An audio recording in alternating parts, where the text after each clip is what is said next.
السلام عليكم ورحمة الله تعالى وبركاته. هناك أشخاص يعانون من الاكتئاب ونوبات الاكتئاب. يا ترى كيف أتى هذا الاكتئاب؟ وكيف نعالج الاكتئاب؟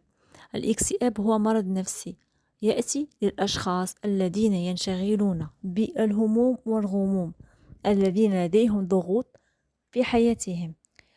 رغم عنهم أتتهم هذه الظروف، يعني هذه الظروف لم تكن مبرمجة، بل هي أتت رغم عن أنفسهم، فرضت نفسها عليهم، سواء مشاكل زوجية، مشاكل نفسية، أو أمراض مستعصية، أو مشاكل مادية، أو مشاكل عائلية، أو أي مشكل إذا طال ولم تجد له حلا قد يدخلك في دوامة الاكتئاب.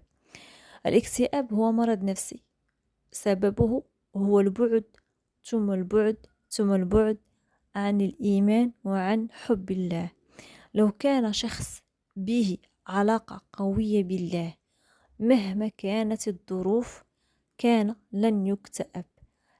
انظروا إلى رسول الله عليه الصلاة والسلام، مرت به ظروف ثم ظروف ثم ظروف قاسية، ولم نسمع يوما أنه قد اكتئب، بل عندما كان يصيبه هم أو غم كان يلجأ إلى الصلاة وإلى الدعاء. لماذا لم يكتئب؟ لأن عرف أن وراءه ملك يقول للشيء كن فيكون، هو الذي سيخرجه من همه وغمه. لم يقل يوما قد اكتئبت. كذلك الصحابة عندما كانوا يمرضون كانوا يقرؤون القرآن ويقومون بأدعية ورقية ويذهبون إلى الأطباء، ولكن كانوا دائما يعلقوا أملهم على الله، يدعون الله، يقومون بالثلث الأخير من الليل، يقومون بالاستغفار، يصلون على النبي عليه الصلاة والسلام، يلجؤون لكل الحلول، يلجؤون إلى السماء قبل الأرض، يعني يعلقون آمالهم على الله سبحانه وتعالى أكثر من تعليق آمالهم على طبيب أو على فلان أو علان. هذا هو سببنا. الأسباب النفسية والأمراض النفسية كانت وراء البعد وعدم اليقين بقدرة الله. الحل بين يدي الإنسان، اقترب من الله عز وجل، ادعو الله ليل نهار، افعل الصالحات، زكي نفسك. قال الرسول عليه الصلاة والسلام داووا مرضاكم بالصدقات. هناك أمور تنحل من السماء، الرزق من السماء. قال الله سبحانه وتعالى وفي السماء رزقكم وما توعدون فورب السماء والأرض إنه الحق مثل ما أنكم تنطقون. كل الأمور تقضى في السماء قبل الأرض. لو لجأنا إلى رب السماء ووثقنا في رب السماء وربطنا حبل علاقتنا برب السماء وكانت متينة جدا، ما أصابنا هم ولا غم إلا القليل القليل. الجأوا إلى رب السماء، فوضوا أمركم إلى الله، ادعوا الله، اسعوا بالأسباب الموجودة في الأرض، ورب الخير لن يأتي إلا بألف خير. تفرج همومكم وتكفى ذنوبكم.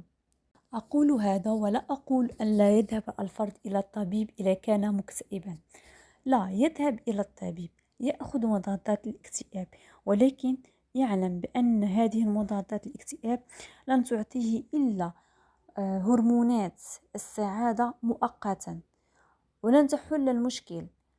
هي تساعده على أن يتكيف مع الحياة فقط، تعطيه شيئا نقص في عقله، نقصت مواد كيماوية في عقله، مواد كيميائية أو هرمون سيروتونين أو هرمونات السعادة. لذلك لابد أن يذهب إلى الطبيب يأخذ الدواء، ولكن الدواء ليس الحل.